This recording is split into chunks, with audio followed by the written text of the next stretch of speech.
ಹಂಪಿಯ ಸಾಸಿವೆಕಾಳು ಗಣೇಶ ದೇವಸ್ಥಾನ. ಯುನೆಸ್ಕೋ ವಿಶ್ವ ಪರಂಪರೆಯ ತಾಣವಾದ ಹಂಪಿಯು ತನ್ನ ಭವ್ಯವಾದ ದೇವಾಲಯಗಳಿಗೆ ಹೆಸರುವಾಸಿಯಾಗಿದೆ ಮತ್ತು ಅಂತಹ ಒಂದು ಉತ್ತಮ ಮಾದರಿಯೆಂದರೆ ಸಸಿವೇಕಳು ಗಣೇಶ ದೇವಾಲಯ. ಸಸಿವೇಕಳು ಗಣೇಶ ದೇವಾಲಯವು ಒಂದೇ ಬಂಡೆಯಿಂದ ಕೆತ್ತಿದ ಗಣೇಶನ ಬೃಹತ್ ಪ್ರತಿಮೆಯಾಗಿದೆ. ಇದು ಹಂಪಿಯ ಪ್ರಮುಖ ಹೆಗ್ಗುರುತುಗಳಲ್ಲಿ ಒಂದಾಗಿದೆ. ಸಸಿವೇಕಳು ಗಣೇಶ ಸುಮಾರು 8 ಅಡಿ 2.5 ಮೀಟರ್ ಎತ್ತರವಿದೆ. ಹಿಂದೂ ಪುರಾಣದ ಪ್ರಕಾರ ಗಣೇಶನು ಆಹಾರದ ಮೇಲಿನ ಪ್ರೀತಿಗೆ ಹೆಸರುವಾಸಿಯಾಗಿದ್ದಾನೆ. ಒಮ್ಮೆ ಗಣೇಶನು ಬಹಳಷ್ಟು ಆಹಾರವನ್ನು ಸೇವಿಸಿದನು. ಇದರಿಂದಾಗಿ ಅವನ ಹೊಟ್ಟೆ ಸಿಡಿಯುವ ಹಂತದಲ್ಲಿತ್ತು. ತನ್ನ ಹೊಟ್ಟೆ ಸ್ಫೋಟಗೊಳ್ಳುವುದನ್ನು ತಡೆಯಲು ಬೇರೆ ದಾರಿ ಕಾಣದೆ ಗಣೇಶನು ಒಂದು ಹಾವನ್ನು ಹಿಡಿದು ಅದು ಸಿಡಿಯದಂತೆ ತಡೆಯಲು ತನ್ನ ಹೊಟ್ಟೆಯ ಸುತ್ತಲೂ ಕಟ್ಟಿಕೊಂಡನು.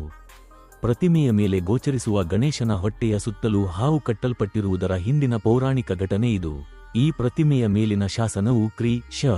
1500ರಷ್ಟು ಹಳೆಯದಾಗಿದ್ದು, ವಿಜಯನಗರ ಸಾಮ್ರಾಜ್ಯದ ರಾಜ ನರಸಿಂಹ ಎರಡನೇರ ನೆನಪಿಗಾಗಿ ಈ ಪ್ರತಿಮೆಯನ್ನು ನಿರ್ಮಿಸಲಾಗಿದೆ ಎಂದು ಹೇಳುತ್ತದೆ. ಈ ದೇವಾಲಯ ಮತ್ತು ಪ್ರತಿಮೆಯು ನಿಜಕ್ಕೂ ಭಾರತೀಯ ಶಿಲ್ಪಕಲೆಯ ಅತ್ಯುತ್ತಮ ಮಾದರಿಗಳಲ್ಲಿ ಒಂದಾಗಿದೆ. ಗಣೇಶನು 4 ತೋಳುಗಳನ್ನು ಹೊಂದಿರುವ ಅರ್ಧ ಕಮಲದ ಭಂಗಿಯಲ್ಲಿ ಕಾಣಿಸಿಕೊಂಡಿದ್ದಾನೆ. ಮೇಲಿನ ಭಾಗದಲ್ಲಿ ಬಲ ಮತ್ತು ಎಡಗೈಗಳು ಮುಳ್ಳುಗೋಲು ಮತ್ತು ಮುರಿದ ದಂತವನ್ನು ಹಿಡಿದಿವೆ. ಪ್ರತಿಮೆಯ ಮೇಲಿನ ಬಲಗೈಯಲ್ಲಿ ಸಿಹಿ ಮೋದಕ ಹಿಡಿದಿದೆ ಮತ್ತು ಎಡಗೈಯಲ್ಲಿ ಹಗ್ಗವಿದೆ. ಮೇಲ್ಭಾಗದಲ್ಲಿ ಪ್ರತಿಮೆಯನ್ನು ಒಂದು ದೊಡ್ಡ ಮಂಟಪ ಆವರಿಸಿದ್ದು, ಅದರ ಸುತ್ತಲೂ ಒರಟಾದ ಗೋಡೆಯಿಂದ ಆವೃತವಾದ ಕಂಬಗಳಿವೆ. ಪುರಾತತ್ವ ಶಾಸ್ತ್ರ ಇಲಾಖೆಯು ಪ್ರತಿಮೆಯ ಸ್ಥಳ ಮತ್ತು ಇತಿಹಾಸವನ್ನು ಒಳಗೊಂಡಿರುವ ಬೃಹತ್ ಸೈಟ್ ಮ್ಯಾಪ್ ಅನ್ನು ಸ್ಥಾಪಿಸಿದೆ.